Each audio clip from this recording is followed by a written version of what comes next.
Welcome to today's story with FairyHolly. The little unicorn was the last unicorn on the whole wide world, and all she wished for was more friends to prance and play with. Will Unicorn find some new friends?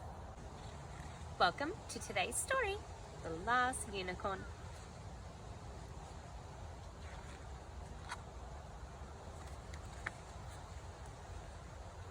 Little Unicorn was the last unicorn in the whole wide world. More than anything, she wished for unicorn friends to prance and play and neigh with.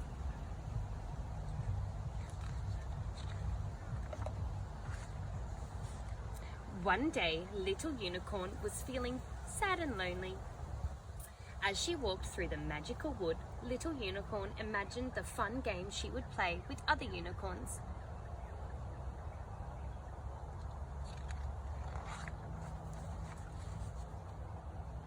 As tears filled Little Unicorn's eyes, the tiny fairy landed on a branch beside her. "I'm the last unicorn in the whole wide world, and I have no one to prance and play and neigh with," she sobbed.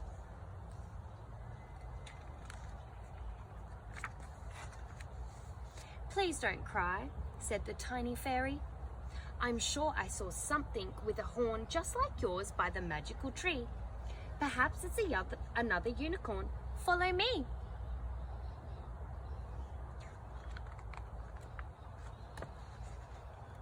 Little Unicorn trotted after the tiny fairy, and before long, they heard a clippity-clop of hooves. "Maybe I'm not the last unicorn in the whole wide world after all," thought the little unicorn excitedly. The sound of hooves stopped as they reached the magical fairy tree, and a head with long horns poked up through the bushes. It wasn't a unicorn at all. It was a goat. You see the goat? "You've got too many horns to be a unicorn," said the little unicorn disappointedly. "You're right," said the goat, "but I did see something with only one horn by the magical toadstool ring up ahead." Little Unicorn thanked the goat, and together they set off towards the magical toadstool ring with the tiny fairy.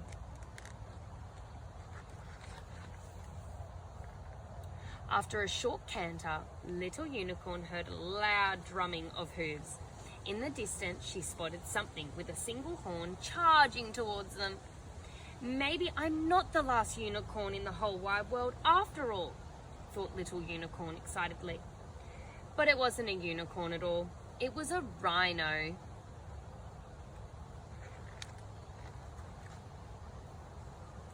"You're not graceful enough to be a unicorn," said Little Unicorn disappointedly.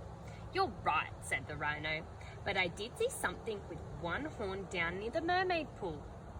It was graceful too." Little Unicorn thanked the rhino, and together they set off to the mermaid pool with the tiny fairy and the goat.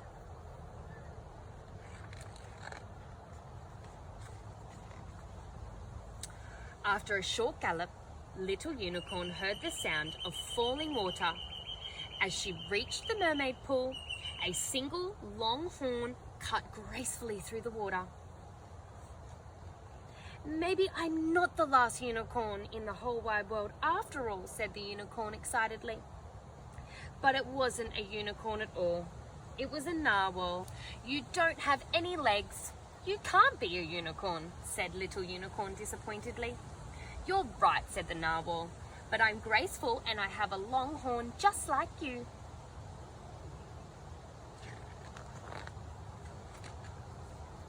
Tears filled Little Unicorn's eyes again.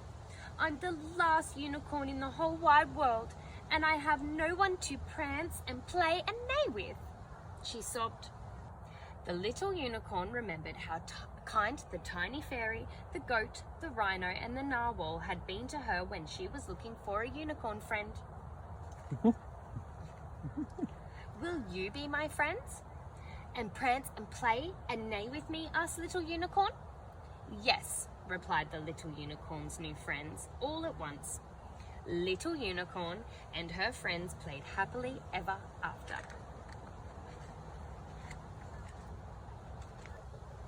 I hope you enjoyed today's story. Like below if you did, and let us know if there's any stories that you would like to see pop up on Storytime with FairyHolly. Bye!